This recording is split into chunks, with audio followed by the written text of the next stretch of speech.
My name is Ben, and this is my persuasion speech. Imagine struggling with depression or anxiety, but avoiding treatment because you can't afford it or you don't have insurance. This is the reality for millions of people in our country.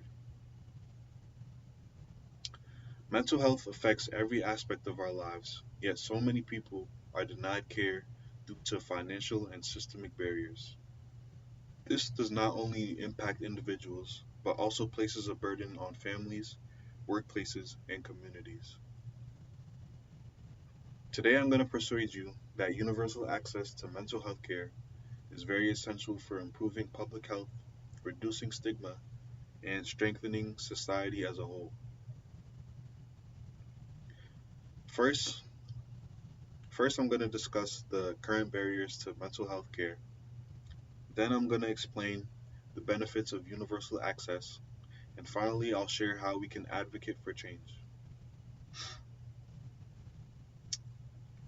So, current barriers to mental health care prevent millions of people from receiving the treatment that they need.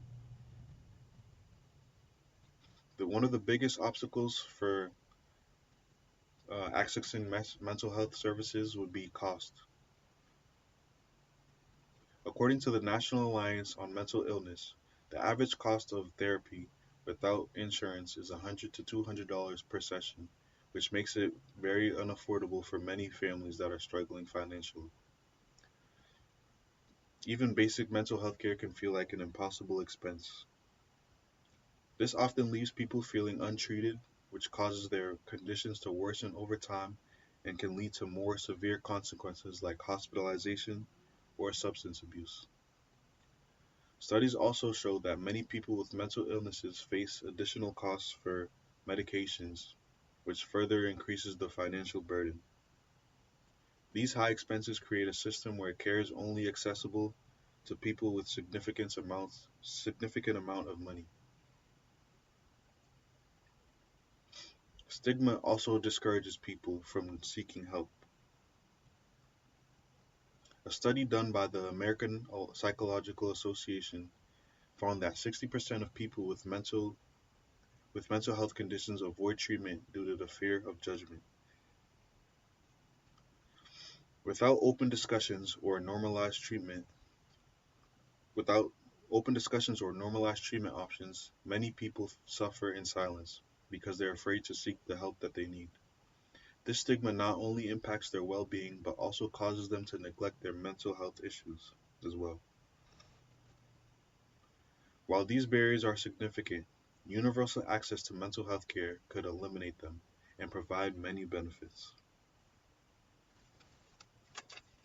Universal access to mental health care could lead to widespread improvements in society. It could improve the individual and public health in many ways.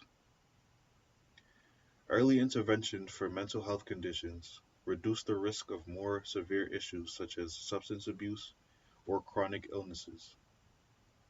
According to the World Health Organization, every dollar invested in mental health care yields a $4 return in improved health and productivity. This demonstrates that providing access to care isn't just compassionate, but it's also smart and very economical. Accessible care would be helpful to people because it can manage their conditions before they become problems and reduce the strain on emergency services and healthcare systems. For example, including mental health care into primary care settings has been shown to improve outcomes and reduce costs significantly. It could also reduce stigma and create a culture of support. When mental health care is treated as a fundamental right, people are more likely to seek help without fear of judgment. For example, in countries like Sweden, where universal access to mental health care exists, there is greater acceptance and understanding of mental health challenges. Normalizing treatments help create empathy within communities because it can encourage people to support one another. This shift can lead to stronger and more cohesive societies that prioritize mental well being for everyone. While the benefits are clear, achieving universal mental health care requires a collective action. We can advocate for universal access through individual and collective efforts.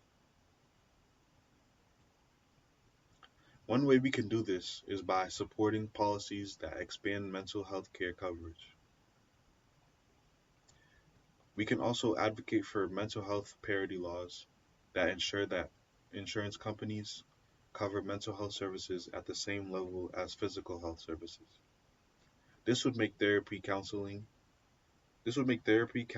and medication more accessible to a broader population. We can also contact local representatives that support. We can also support candidates who prioritize mental health and back up organizations that also support mental health. This can help push for policy changes that address the gaps in coverage. Every voice counts in making mental health care a priority at the governmental level. We can also promote mental health awareness in our communities. We can do this by hosting workshops or participating in awareness campaigns to help educate others and reduce stigma.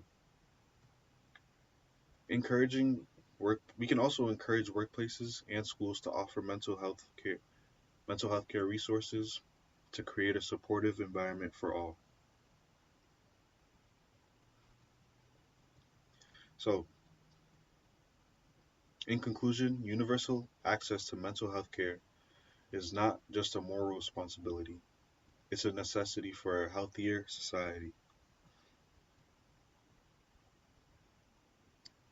By eliminating barriers to mental health care, we can improve lives, reduce stigma, and create a stronger, more compassionate community.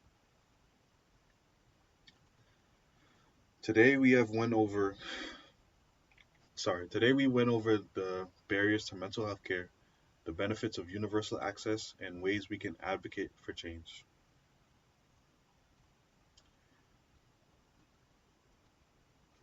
Imagine a world where no one has to choose between their mental health and their financial stability. Together we can make that world a reality. Thank you.